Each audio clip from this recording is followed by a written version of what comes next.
warm welcome to all our viewers on Facebook and Zoom, Facebook Live and Zoom. We welcome you to the BASIX Sabke Samvad, a conversation with social sector innovators, influencers, and integrators. This is the first session in the series of Nagarajan Impact Dialogues and our tribute to late Mr. V. Nagarajan, founding advisor and auditor of the BASIX Social Enterprise Group, a stellar personality who has left behind a legacy and an imprint on the social sector. BASIX Sabke Samvad is a joint effort of BASIX and Sabke to remember all those efforts. The BASIX Sabke Social Enterprise Group was founded by Mr. Vijay Mahajan in the year 1996, and it is a pioneer in promoting livelihoods ever since. The group has since grown and evolved under his leadership and guidance into 9 entities and with works in the fields of financial inclusion, skill development, consulting for the social sector, waste management, institutional development, and climate change, among others. Sabke, a corporate banking correspondent, offers affordable, accessible, and scalable financial solutions to the underserved. Sabke has been consistently recognized for its pioneer work by entities such as the World Bank, the Scotch Foundation, the MasterCard Foundation, and many more. We continually strive to provide better services by incorporating new learnings, and BASIX Sabke Samvad is a small step in that direction. This series is our effort to bring veterans and disruptors of the sectors onto a common platform to share their views, learnings, and lessons about innovation, technology, finance, and governance. Now, I request everybody to post questions in the Q&A section, and we will try to address as many questions as possible in the last 15 minutes of the session. Stay tuned for what is undoubtedly going to be stimulating and engaging sessions. Without further ado, I would like to call upon Mr. Sasidhar, CEO and MD of Sabke Impact Solutions, who is also the moderator for today's session on Impact is the New Mainstream. Over to you, sir. Thank you, Prerna, and good evening all. Thank you for joining us on this amazing event. It is indeed an honor to have this debut session of Nagarajan Impact Dialogues with Vineeth, who I consider is a rock star in impact investments in India. Vineeth is someone who doesn't hesitate to speak his mind and call a spade a spade. It is rather tough to introduce Vineeth without missing something really important. I'll try though. A self-made social entrepreneur and coming from a seemingly unrelated background in forest management, Vineeth has pioneered in the entrepreneurship-based approach to solving some of the most complex development problems. He is the founder of Aavishkaar Group and chairs its executive council. Vineeth started dabbling with investments roughly 2 decades ago by taking bets in a few early-stage social initiatives, much before the world of impact investments came into vogue. He learned the trade the hard way. Vineeth seemed to have decided fairly early that investments coupled with right advice and on-the-ground practice would go a long way. He went on to build a globally acclaimed value chain of complementary social enterprises.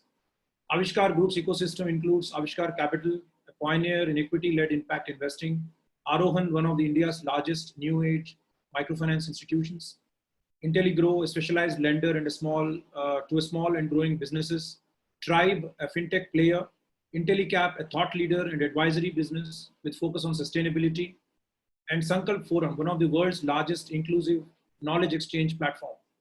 Aavishkaar Group manages assets in excess of about $1 billion across equity and credit, with 7,000 plus employees present across South and Southeast Asia and Sub-Saharan Africa.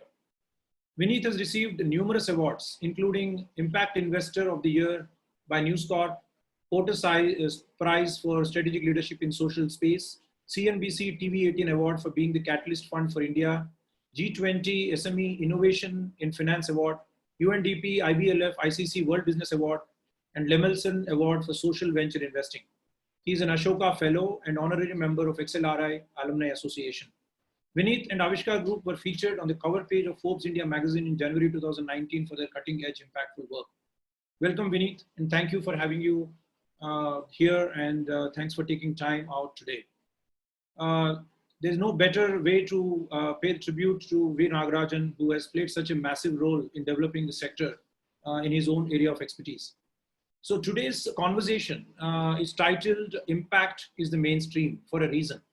And that is something we will delve into very shortly. Before that, Vineeth, it would be immensely useful for me and the audience perhaps to walk through very quickly the memory lane of your journey which I believe coincides pretty much with the story of impact investing in India. In maybe 2-3 minutes, would you mind summarizing how this space has evolved, starting with probably why did you rather choose to enter this space, which was practically shunned by the mainstream investors at the time? Well, first, thank you for that very elaborate introduction. I think that's the best introduction I've ever had in my life. So thank you, Sashi, for that. I'm a forester, as you know, and I actually, unlike most foresters from IFM, I actually did live in and work in a forest. But then I got married, and my wife gave me an ultimatum to find a job outside. So I went to IIM Ahmedabad. Didn't like research, which is what I was doing there, and then set up probably India's first incubator for government of Gujarat. Ran it for 4 years, and in those, so the vision or my connection with rural India did not come from my vision. It was somebody else's vision.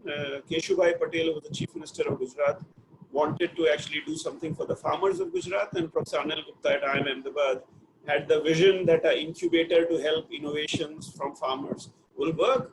I just happened to be a 26-year-old who did not know what an incubator meant, and I just took up that job. So that's how I got connected. I learned that business can solve a lot of problems. But I also realized innovation is different from a product is different from a process, and a business. So all of them are very different. You require different skills. But the most important thing is ideas are dime a dozen. Capital that will make those ideas into business just doesn't exist. Also, I realized that capital, there is a dichotomy of capital. Capital is very urban, very infrastructure, very positive. So where rich people live in very metropolitan cities, and so capital and infrastructure for them stays there. And it is not very easy to take money to villages or rural India. So for me, the first learning was that water goes down the hill. Similarly, money actually goes towards cities, not towards villages. But it is not just about money. I also realized that even if I go and give a lot of money to villages, nothing is going to come out of it, because the talent is always running out of the villages. So if you have to make a difference to rural India, you need capital and you need talent, both to go there. And that's a very difficult thing. All of us have actually found it incredibly difficult. So the theory, long and short of it, I decided to quit my job to start with 5,000 rupees of personal capital, with a slightly stupid idea of setting up capital provider for rural India. That's how Aavishkaar started. And IntelliCap was set up to provide talent for that. Now, of course, I neither had an idea of how to run IntelliCap nor Aavishkaar. But sometimes if you are young, you are naive, and you are a forester, you can become a bad financer, and that's what happened to me. I chose to become a bad financer. The evolution of impact investing, I believe impact investing actually started almost at the same time, even though the name came in 2008. While I was doing all this as a 29-year-old, Jacqueline Novogratz was starting something very similar called Acumen in United States of America, and both of us did not know each other from here. And Sir Ronald Cohen was starting something almost similar using his experience. So Ronald Cohen was coming from Apex Partners, world's largest venture fund at that time, and wanted to set Bridges Ventures to actually start something that will create impact. I was coming from the forest with my $100 to start a fund in India. And Jacqueline was coming from Rockefeller Foundation, so very philanthropic background, to start a philanthropic fund that will make a difference to India, Kenya, and I think Pakistan, India, Pakistan, and Kenya. With the idea, all the three of us were trying to, coming from different background, were trying to harness entrepreneurship to create jobs, livelihoods, reduce risk and vulnerabilities. And that's how the journey started world over. Is exactly at the same time, three people who came to know each other 10 years later, by the way. And in India, my journey actually in some sense also, it came along with the microfinance evolution. So Vikram Akula, I had met Mr. Mahajan in 98 or 99. He was the first person I told that I'm going to quit my job and start a fund. And Mr. Mahajan being Mr. Mahajan, he encouraged me to be stupid, which is why he's my mentor and probably one of the best mentors. Never told me how stupid and how difficult it would be. Probably I would have never started it. But microfinance actually was really the value creator for impact investing. Because while we always thought microfinance was separate from us, I actually, for example, never invested in microfinance till 2007. But the success of microfinance made a huge difference to the idea of impact investing. And a lot of people actually started coming to my impact investing thought process, which is agriculture, water, waste, sanitation, artisanal stuff, simply because they started saying, oh, we did not know microfinance. It came from nowhere and became so successful. So the mainstream capital started looking at impact investing as well. Of course, the impact investing journey has not been as colorful and as beautiful and filled with as much of ups and down stories as microfinance has been. And some of us as impact investors have benefited hugely by the success of microfinance as well. But the narrative has actually been that how do you harness the potential of an entrepreneur, the zeal of an entrepreneur, by providing capital to connect those who are left excluded from the economy to become part of the economy and therefore gain some level of equilibrium. So. Very, very inspiring. So thanks for sowing that seed. I think in some sense, it triggered a lot of other such initiatives, and we are here. However, we are in midst of a global pandemic that nobody has seen coming. I'm sure none of you have accounted for in any of your investment plans as well. But what is the mood out there among your peers in India, maybe among India-focused overseas funds? It has been reported in, I think, one of the GIN reports that about $100 billion of foreign investment has already been withdrawn from emerging markets in the last 3 to 4 months. Is there any such trend observed in social impact space as well? Yeah, so see, I think money is actually very classical in its thought process. The first probably insight that I gained about money was that when there is instability, money goes into coma. It doesn't want to act. So when something like COVID strikes, anybody with money is seen to be stupid if they actually try to take bets. Now, I have always believed that impact investing, therefore, is the less intelligent, but more impactful and more thinking, more capital with heart. So generally, it should be the one that should be acting when commercial capital is not acting. And generally, I have been right, even though it has not come from the mainstream impact investors, but it comes from development finance institutions. So the IFCs, the CDCs, the SIDBs, the NABARDs of the world should get very active during these periods of time, while the global mainstream capital would actually become inactive. And what you have heard in terms of hundreds of billions of dollars being withdrawn is essentially coming from a very classical thought process of when there is turbulence, don't really make investments. If anything, go liquid. And that's really what is happening. If you ask any economist of any value or worth, that's the advice they will give. So I think it's a very classical reaction to an unprecedented problem, and unprecedented is very cliched. But let's actually be very clear. I don't think so. World has seen this kind of contraction even during World War I and II. Remember that even World War I and II, the rest of the world was really operating. In COVID, the whole world stopped. And that's really quite an unprecedented by any such stretch of imagination challenge that we have yet not comprehended what we are talking about. I mean, a lot of the discourses that I hear are really off-the-cuff remarks coming from people based on untested model, also very speculative. Therefore, I would actually suggest to everyone, take any advice or any speculative statement with a pinch of salt, because the only definite thing that I can tell you is none of us know what is happening.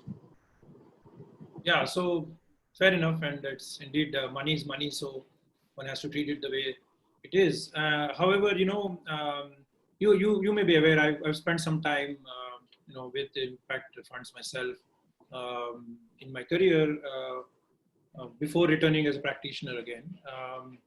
Observed with close quarters a for-profit fund, a US-based for-profit fund, a non-profit fund, also as a DFI, that is in the World Bank. I felt that there is kind of a lot of confusion about what is the expectation these investors really have, the social/impact investors. In order to prove themselves that they are no less commercial, it so sometimes happens that the return expectations were projected at a much higher level than a typical debt fund or a PE fund. This has been noticed more often than not. It seems like some kind of a guilt trip these guys are on.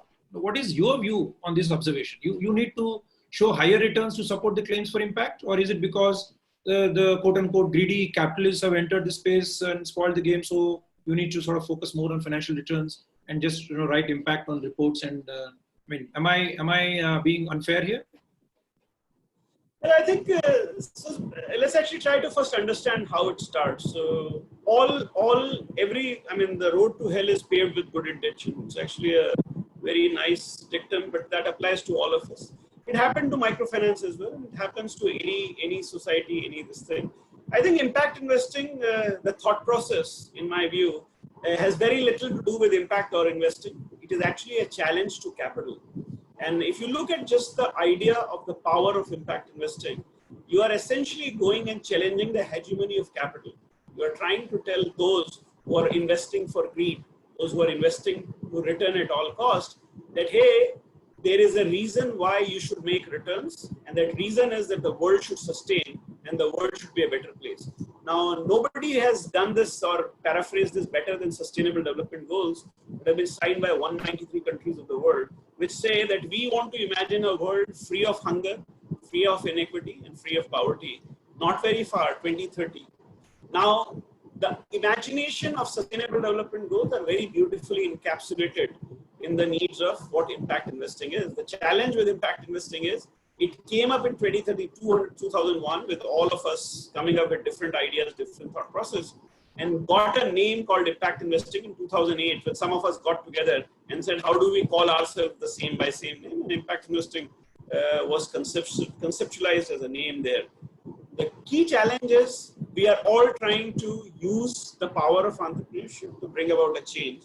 And when you are doing this, you are trying to showcase that I am as good in terms of generating returns as anybody else. Now that's where we went wrong. We wanted to actually say, you can make money while doing good. Instead, we started saying, you can do good and do well. Now that is where the problem starts, because then you are effectively saying, I will have my cake and eat it too. Unfortunately, that is not so true. Now, when you are opportunistic and you're only trying to make money, you can invest in guns, you can invest in mining, you can do anything, and you are only focused on returns. You do not take into account how those returns can get damaged down the line, because short-termism is how you are driven by. Impact investing essentially tells you to think long-term. That if you try to make 25% return and in the process damage the process, you will sometimes somebody else is going to lose the money, and therefore you are not making that return. Unfortunately, this is too complex for anybody who's coming from a classical MBA. So our problem is we have a large number of management graduates coming from the top institutions whose ability to comprehend the depth of statement that while you are trying to do good, you can do well, requires patience, requires a very different attitude towards looking at business, and requires a different screen and a different thought process. Your success of delivering 25% return is not your success. Unfortunately, that has been forgotten. In our desire to prove to the world that we are the next big kid on the mainstream, we actually first went and told people that if you have a good idea, you are able to say, I am going to do good, and there is no way to measure it. So I just stand up and say, hey, I want to do good. And then I actually put a suffix behind my name saying, I am so and so impact, Aavishkaar impact. I become an impact investor. That's the threshold. So a statement, self-certified statement, and a suffix is good enough to become an impact investor.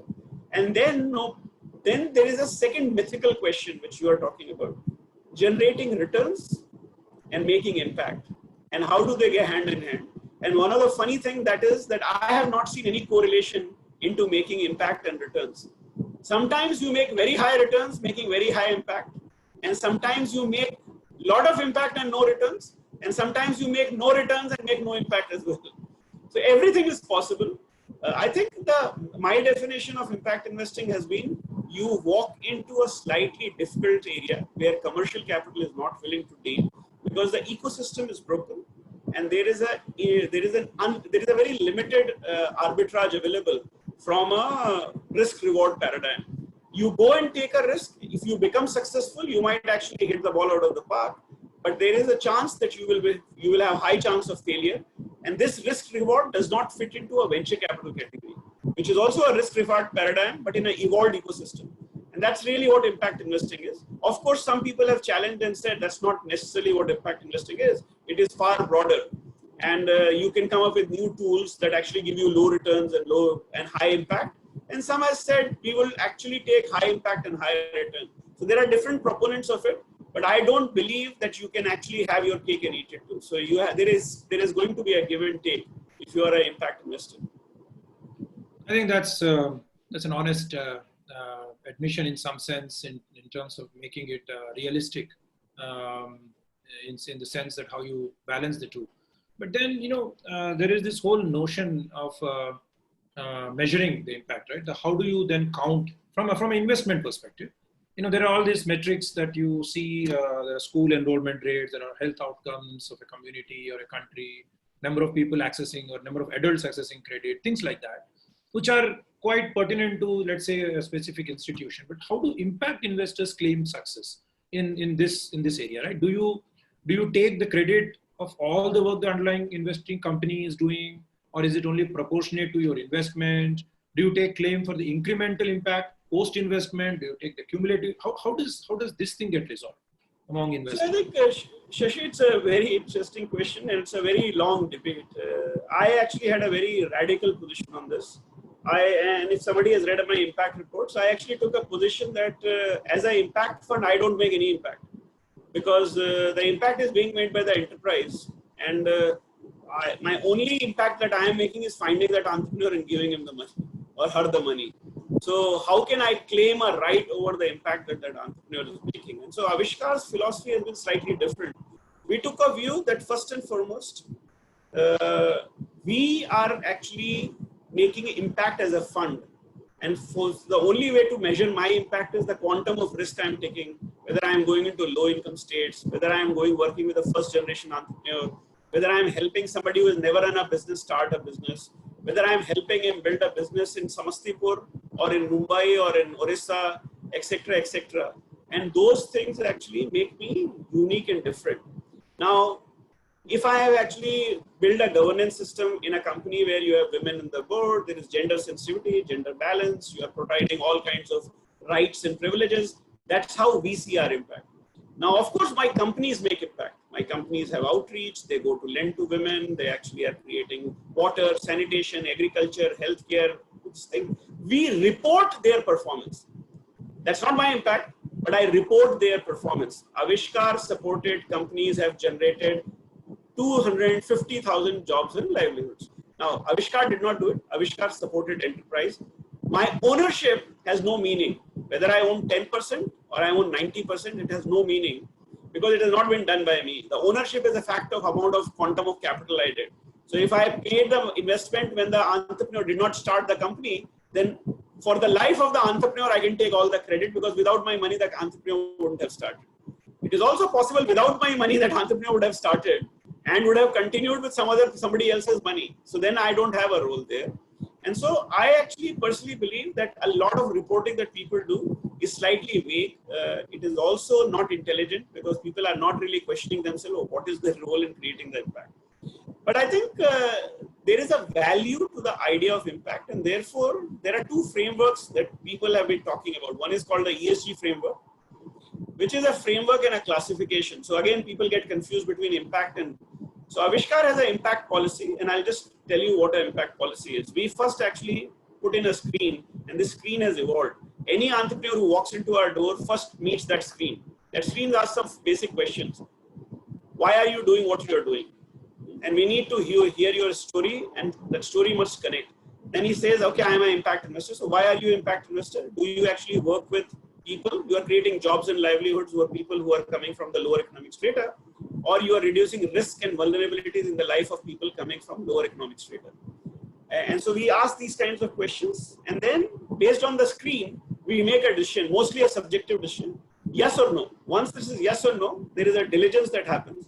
Post that, we come up with a metric. Now this metric is something that we are evolving right now. The metrics would be like this. This guy will be valued against a 100 number. Now, for example, Aavishkaar has made 70 investments and it has created 250,000 jobs and livelihoods over 5 years post-investment. we divide 250,000 by 70, you actually get every company in 5 years creates so many jobs and livelihoods. We ask our investment manager or partner to certify what kind of number will you give to this company in 5 years time. Will it deliver 10,000 jobs, 1,000 jobs, 500 jobs, and then give it a value, and then you come up with a number. That number will have a pass mark. So either you are above 70 or below 70, and that will tell you that this company actually creates impact or not. There is a significant amount of subjectivity because it's a forecasted number, but you will get rated against this.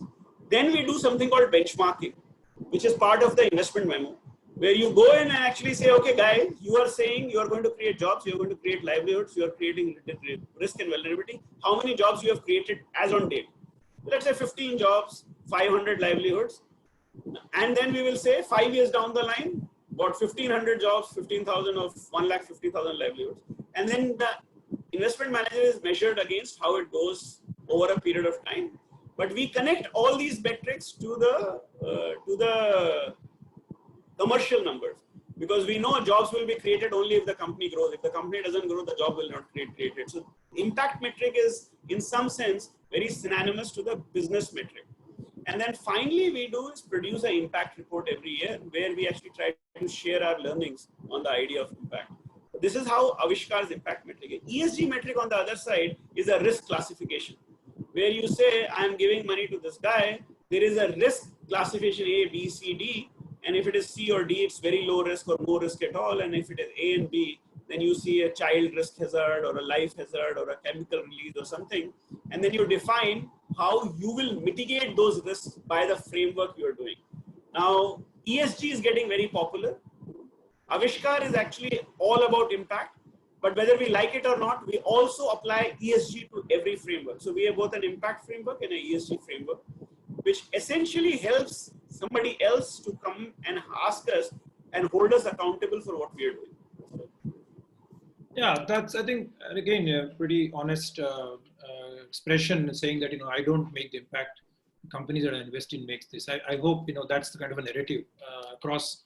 It's a very honest way of rather giving the right credit where it's due. But at the same time, it doesn't mean that the money that goes in from impact investor doesn't make a difference. But it's good to layer it in such a way that there's a risk aspect, there is a metrics part of it, which need to be also taken into account. But now let's come to this whole, again, the notion of the title of the day as well, that impact is the new mainstream. I've heard you, also making, statements in this line. So is it that, since the mainstream investors are beginning to play a dominant role, you think the lines are blurred now that everything is mainstream? Is it that the impact investors should now start like talking less about impact and more about financial returns because it's all money is money? You mentioned, I heard, that you need about $2 trillion every year to reach the SDGs in next 10 odd years. So does it mean that, you have to sell your soul, embrace greed is good, kind of a situation? Because there's no other way that you can actually bring so much capital to the table. I mean, what is that we're trying to convey with this? I think impact is the new mainstream is actually a provocative claim that I am making. It has to be accepted by the world. But so I think there is a lot of discussion around mainstreaming impact investing. And I have always asked, so what does mainstreaming means for impact investing? I mean, so there must be something seriously wrong with impact investing that it needs to be mainstream. And the whole origin of impact investing is to challenge the mainstream, because we believe the mainstream, the greed is good philosophy, is actually very damaging for the world and its sustainability. And impact investing is an alternative thought process. Again, impact investing a lot of time has been miscalculated or misadjusted to the idea of philanthropy. People have said, oh, impact investing is a better form of philanthropy. That is extremely stupid, because impact investing has no capability to do what philanthropy does. We are actually an add-on to philanthropy. Or actually even that is a bad thing. We are actually nothing to do with philanthropy, but we are a mainstream that is very seamlessly connected to philanthropy. And for mainstream, our challenge is, and my challenge is, that every penny in the world has roughly $350 trillion of capital and cash.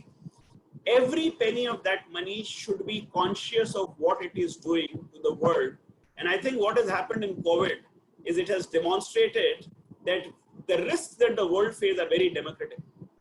They will not only go to poor, they will go to rich also, especially if problems like COVID.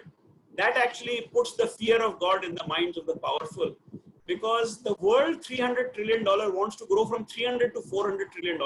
It never conceptualized a position where the world's economy will contract. They never thought about it. And once they are thinking about it, they are actually fearful that any such similar disturbance in future will do more damage. And therefore, if the mainstream will adapt impact as the core, it will do so not because the poor are hungry or poor are walking thousands of kilometers. It is because the powerful are fearful. And why are powerful fearful? Because they don't want to lose wealth. They want to control wealth.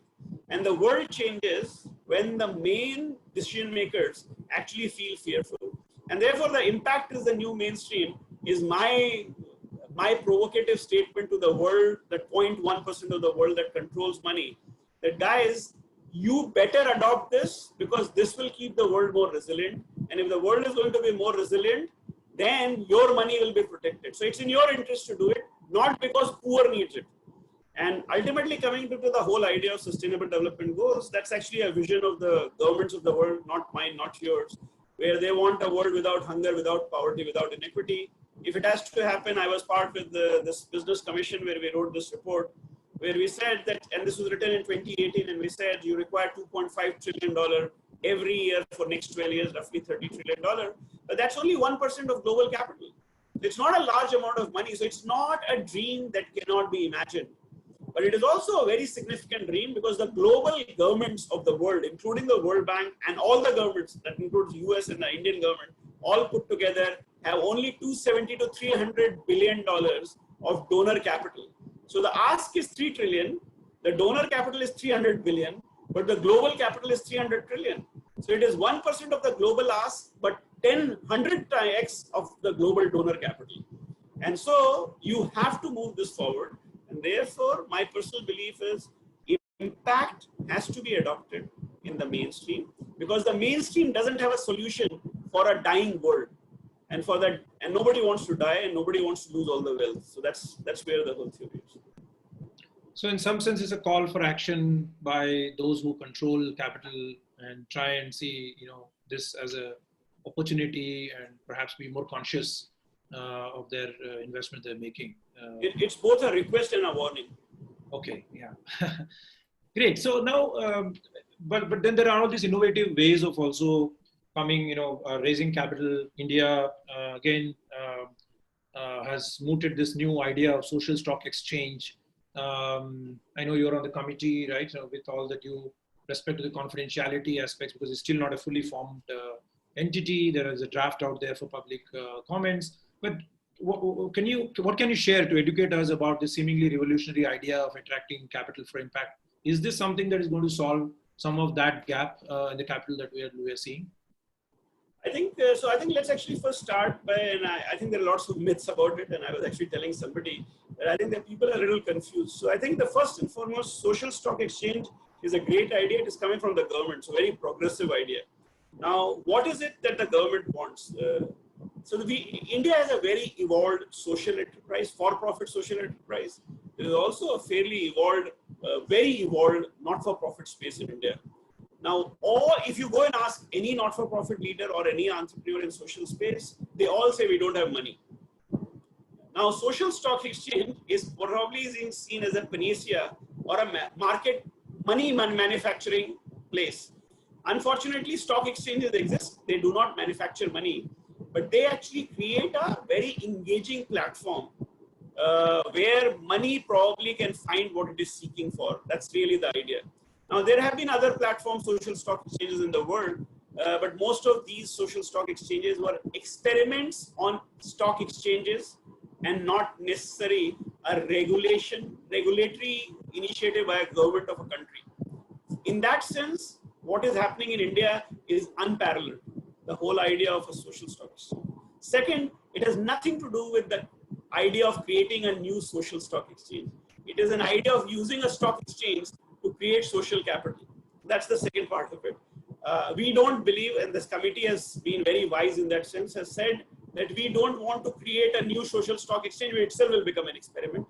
Our problem is to solve the flow of capital, and we will try to see what capital wants in order for it to go down to the not-for-profits of India and then some social enterprises of India.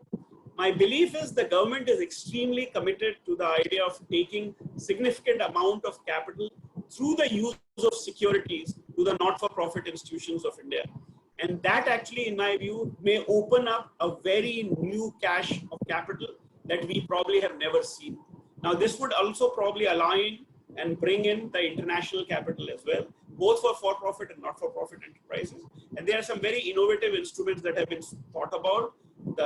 There is also a social venture capital fund, which actually exists already. It is not a new product, which can be exploited extremely. Now, interestingly, a social venture fund, there are 6 social venture funds in India. None of them actually use the potential that it offers. Social Venture Capital Fund of India is actually a alternate investment fund that allows you to do equity, debt, and grants all in one vehicle, which is regulated and transparent.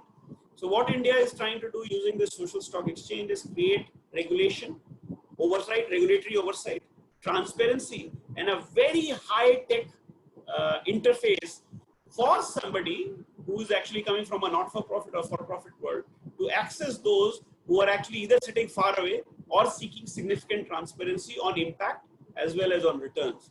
That's really what we are trying to do. Idea is to actually make it easier for the investor, not necessarily easier for the entrepreneur, because we believe entrepreneurs are already working on a very challenged circumstances, and for transparency they'll have to work hard. We are not reducing their work.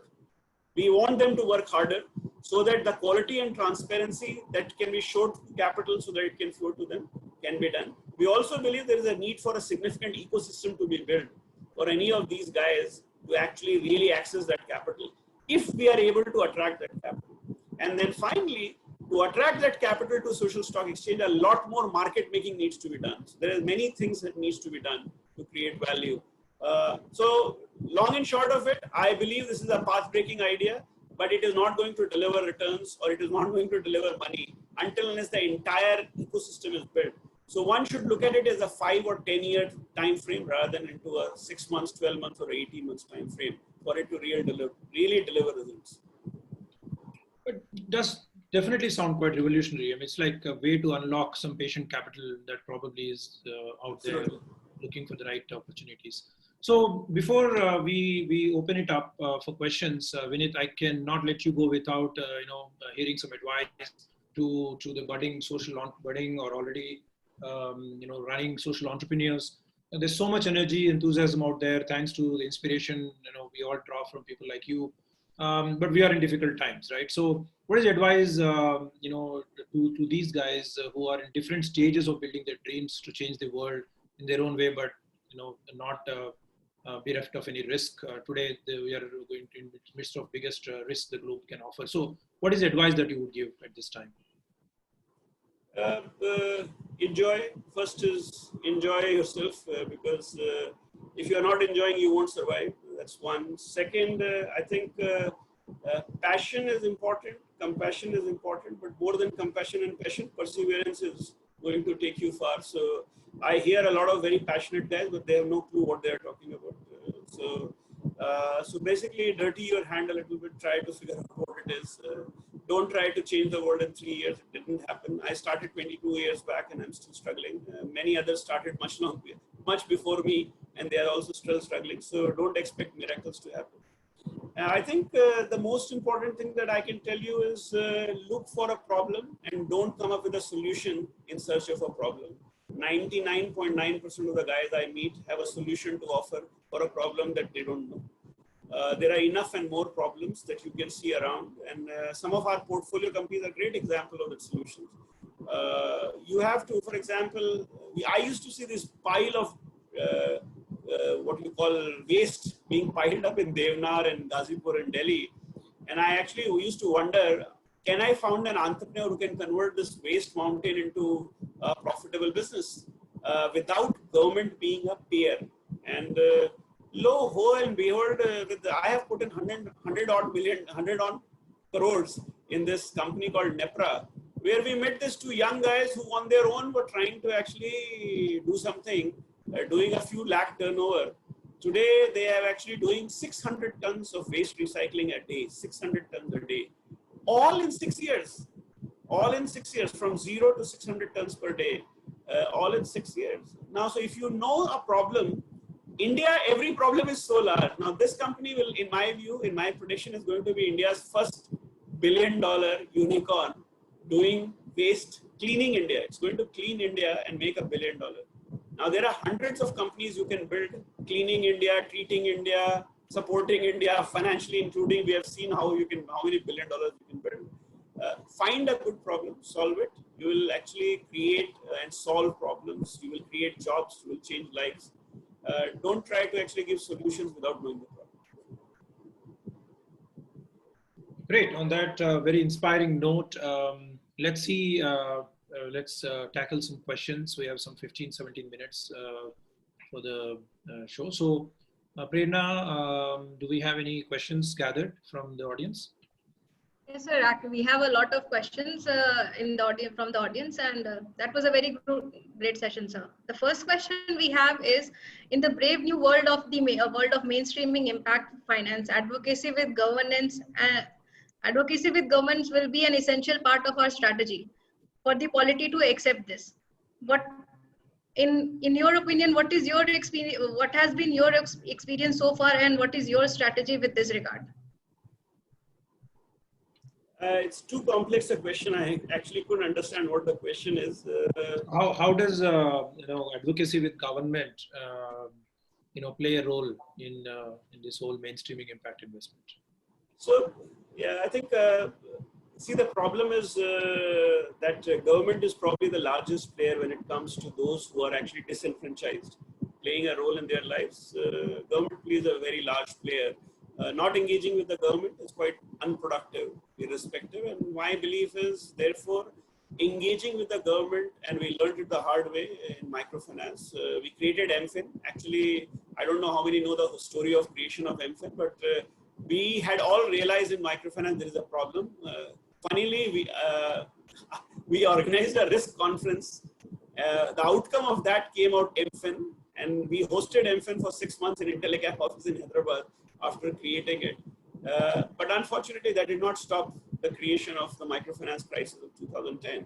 But what we have seen, the value of MFIN over years, engaging with the government, educating the government, that when today COVID crisis happens, Reserve Bank of India governor goes on record mentioning microfinance not once, not twice, 3-4 times, specifically saying we will try to help microfinance. Now that's the value that advocacy brings. Impact investing is very wide. It is a big horizontal, unlike microfinance, which is a big sliver of vertical within a financial services. So the kind of advocacy that is needed is far more complex. You need to do in health, you need to do in agriculture, you need to do it in technology, you need to do in water, sanitation. We have created an Impact Investor Council as well, which actually engages with the government, tries to educate them on what we are trying to do. But as I always say, we need to create jobs where people live. I think if you ask anybody in the government, they understand that one of the reasons why migrants walked thousands and thousands of kilometers was simply because they had to come out of their homes because their jobs were not available. What we are doing at Impact Investing is creating enterprises and creating jobs where people live. And therefore, we are going to be a very big partner to the government. Now, Sustainable Development Goals actually makes impact investing right in the center of government's thought process. They may not know the word, they may not know the name, but impact investing is what Sustainable Development Goals is taking to them. And therefore, at some point of time, the government will wholeheartedly actually absorb the idea of impact investing. It's just a matter of time. So engagement is very important with the government. We don't want to be a threat to the government. We are a small player in the role, but we can actually create significant jobs and livelihoods and do it where people live. So. Sir, the next question we have is it possible for entrepreneurship, capital and talent to coexist in one single frame? Well, I don't know why it should not. If it doesn't exist in one core frame, you will actually never create entrepreneurship and value. So I think the first thing of creating any value is capital. Capital is very dumb. Capital is not intelligent. Capital actually seeks an intelligent person to follow a path. Capital always follows, it never leads. So if we find intelligent people, capital's job is to just follow that person. And therefore talent has to first understand what entrepreneurship is and then find a good problem. Capital has no job but to follow those folks. So they always coexist, they will exist. Ultimately, a lot of people have very wrong notions and wrong understanding of meaning of capital. If capital was intelligent, it would have done all the business itself. Why does it chase entrepreneurs? Because it needs somebody who can tell it what to do. If the entrepreneurs tell the right story and are able to actually persevere through their vision, then capital is always happy. The conflicts start when some people, sometimes capital is dumb and also behaves strangely. But most of the time, entrepreneurs create over expectations and also are not able to persevere on the vision that they had shared with capital. That's where the conflicts are. That's great, sir. So the next question is based on the lines of the SDG that you have explained to us, that in the post-COVID era, if we see as an impact investor, do you think that the idea that we have been fought, that minimizing the goal to have a world free of poverty and everyone free of, everyone above the poverty line having all the basic necessities that they have been craving for. So will this COVID era put a halt on that? Will it become a long shot? Well, let's actually just hear what has happened. So just to give you some factual numbers, COVID has wiped out 20 years, 2 decades of work on poverty alleviation. Just to give you an idea, 300 odd million people will lose jobs full-time jobs, 300 million. 1.6 billion people would actually be out of informal jobs. That's a very large number. Extreme poverty is going to increase by 9%. I think these statistics actually completely wipe out last 20 years of work, which has been probably phenomenal in terms of poverty reduction. So will the 2030 vision be delivered? I don't know. But what I can tell you is COVID has disrupted the world so massively. And I therefore believe that the whole challenge, and that's why my whole idea of challenging impact is the new mainstream, because now the work of 2030 is so difficult and so impossible that it cannot be done unless everybody wants to really join this. So the $300 trillion, that is the world capital, has to find a way to join this fight, because the $2.5 trillion that estimate that we had made in 2018 is irrelevant in the new context. So this means that we need to extend the 2030 timeline and extend it to a different year. We can continue to extend the timeline. My belief is you never extend the timeline. You just change the hard work that we have to put to bring about a change. And I think instead of $2.5 trillion, we need $20 trillion a year. And that can only come from mainstream capital. So we have to really embrace the mainstream capital and make them see our point of view. You cannot now wait. Time for wait is over. So you have to threaten, request, cajole, join, absorb, do whatever it takes. But the world needs to actually find a way to. I mean, see, nobody is doing a favor to anybody by creating a world that is equal. This is the aspiration of 193 governments of the world. It is not mine or Shashi's aspiration. I don't think so. We should be actually patient and try to change the deadline. We need to really become impatient. Time for, this is actually one of my favorite quotes. You have to actually have significant impatience with patience. That's nice, sir. So the next question is, how do you measure the social return on investment of the companies that you have invested in? That's a sheer waste of time. We don't do it. Yeah, so sorry to interrupt, Prerna. So one question, Vineeth, now that with this whole pandemic, the landscape of the need for digital has also been shifting, right? So there's much more urgency of all that. So do you think technology will probably come handy in achieving the target, given that this pandemic is throwing new opportunities as well, along with threats? See, what I have seen and what I have experienced in my work during impact investing is, so just to take agriculture, let's take agriculture as an example. I have made investments in dairy. I have created largest dairy in Orissa and largest dairy in Jharkhand. Very simplistic classical business models we have created. And then we have actually gone ahead and done something like in farm productivity, a company called INI Farms, which essentially grows pomegranates, exports, become India's largest pomegranate exporter. 10 years from zero to largest India's exporter. Then we have actually gone and created companies like Ergos and Agrostar, both actually doing something which is physical but massively digital. One is trying to take inputs to farmers and deliver them at their doorstep, but using a digital pathway. And the other is actually trying to digitize grain in Samastipur and Bihar. Now, what is unique about these two entities is the potential of scale and the pace at which they can grow, which is quite beyond imagination that I had ever thought. So technology's ability to create disruption in dealing with those who are disenfranchised is just amazingly path-breaking.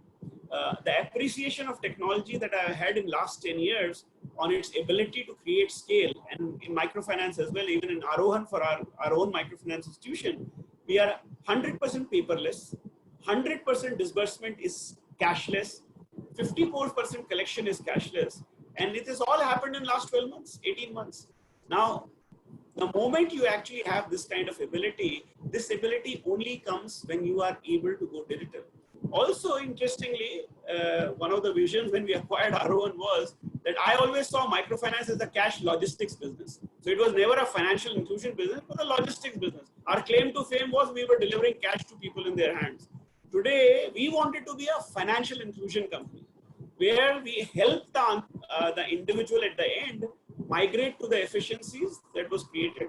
And it has happened. It used to look like a stupid idea, but actually, and not just Arohan, I think many other institutions have also been able to do it.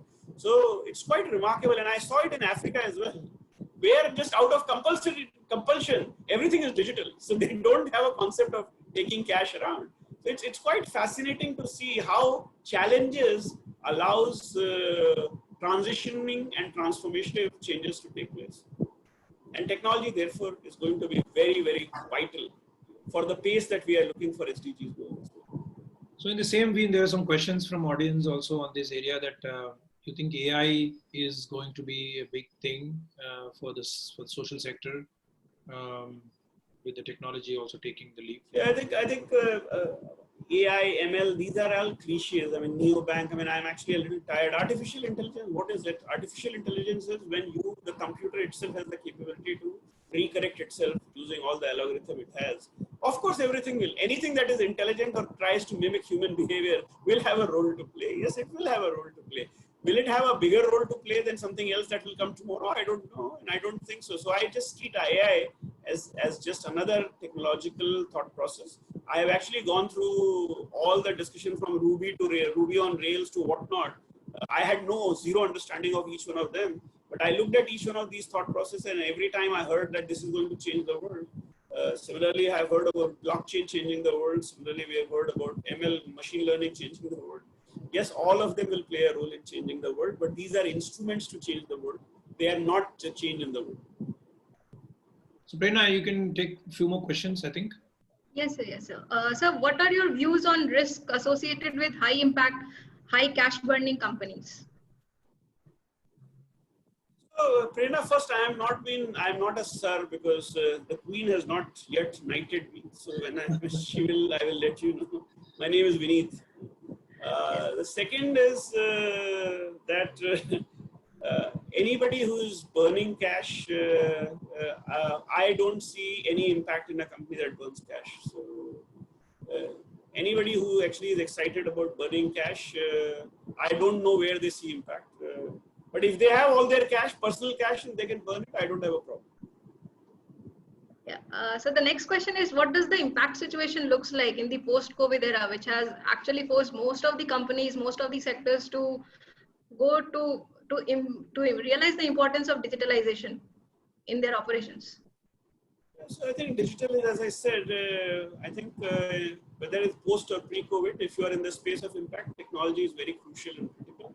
But more interestingly, the COVID world actually came up with a new classification around impact investing called the essential services versus non-essential services. And funnily, impact investing massively benefited because most of our businesses are in essential services. And so suddenly the world of investors, I had some of my LPs who called me up and said, how many companies are dying? I actually said, oh, sorry, none of my companies are dying. They said, oh, we are only looking for companies that are dying. This is the first time ever in my history I had called from my LPs who only wanted to know dying companies and not surviving companies. And I said, why don't you give me money? I have companies doing well, they will do even better. They said, no, we are only interested in companies if they're dying. So that's actually one of the challenges of how the world works. The money works on mandates. So the mandate of the money is to look for a dying company. It will not see value in a growth company. And it gets so hilarious. So that's why I say money is not intelligent. It can never be intelligent. It's always dumb. Entrepreneurs are intelligent. In the hierarchy in the pyramid of intellectual capability, entrepreneurs sits at the top. And the people with large pools of capital sit at the bottom of the intellectual hierarchy. When it comes to resource hierarchy, unfortunately, the pyramid changes. The entrepreneur sits at the bottom and people with capital sit at the top. And therefore, you might have to invert the pyramid of resource and keep the intellectual property pyramid the same way it is. So Vineet, there are a lot of MFI colleagues also on the whole audience, as you can imagine, and you did credit microfinance for sort of showing the way for impact investing. A lot of people are wondering what would microfinance business look like in the next phase, post-COVID phase. Any thoughts on that? So I had actually written a note in May. It's actually on LinkedIn. You can check it out. I said the return of India will be driven by agriculture and microfinance. This is exactly the day Mr. Deepak Parekh had gone on record saying microfinance is going to struggle the most. I actually wrote it in response to him, saying the only financial institutions they will not really struggle is going to be microfinance. And my answer is very logical, not really because I am emotionally attached to microfinance. A microfinance entrepreneur becomes cash positive in 1 day to 30 days. Any other business takes 3 months, 6 months, 9 months, 12 months, and sometimes 5 years. So therefore, it is illogical for somebody to say that microfinance will struggle. Microfinance will come back to the track the fastest, and therefore will play, along with agriculture, will play a defining role in the recovery. I'm actually making this proud statement because I've been proven right to some extent. My personal belief is microfinance will take a hit of around 5% odd in terms of defaults. That's really my takeaway. And we are actually, and I'm not talking about it by making an in generic statement. We actually ran demonetization data. We ran an entire trajectory of demonetization data. And our belief is that if you are following the ECL model, which is what we follow, then you might actually see a peak coming at 15% and then come down to around 5% in terms of your write-off, net write-off. So yes, microfinance will take a hit, but it is going to be much, much, much, much smaller than what the NBFC and the banking sector is going to take. Does microfinance need to evolve? Yes, microfinance will see consolidation. Next phase, I would see a serious consolidation. A large number of small microfinance institutions have already realized this game is looking more and more tough because with demonetization, GST, and then COVID, there have been just too many shocks in too short a period of time. I think consolidation is not a new thing and will happen. But this time the consolidation will be between big boys. So that would be actually one interesting thing. The other interesting thing I think is the child of the microfinance client today is going to be very digital and very different from the mother. And therefore, the kind of discipline and the kind of meetings that you have been doing and used to, you might have to really go on towards a virtual meeting set sooner than later.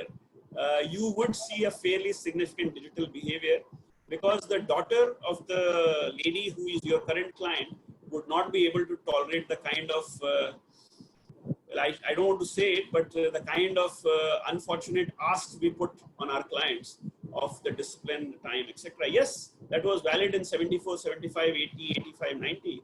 But as Professor Malcolm Harper always used to say, microfinance is the shittiest product ever invented. I actually completely agree with him. None of us, neither Ashashi nor Vineeth, will ever take a microfinance loan. We won't stand in 5 people's group and actually stand guaranteed to each other. We need to evolve the product. Yes, social collateral is important. We need to find a digital collateral. We might need to make it far more private. Right now, we are actually taking an individual's life. We have no respect for privacy.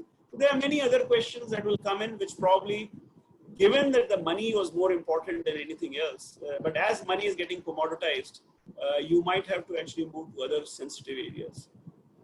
So on that positive yet provocative note, Vineet, I cannot thank you enough for your time and your wisdom. More than 700-800 people enjoyed this show on both the channels, Zoom and Facebook Live. So thank you everyone who has taken time to log in and spend your valuable time with us. Please stay tuned. There will be more such very informative sessions we'll be hosting in next months and weeks and months to come. And thank you again, Vineet, and thanks everyone. Have a good evening and good morning from wherever you call. Thank you.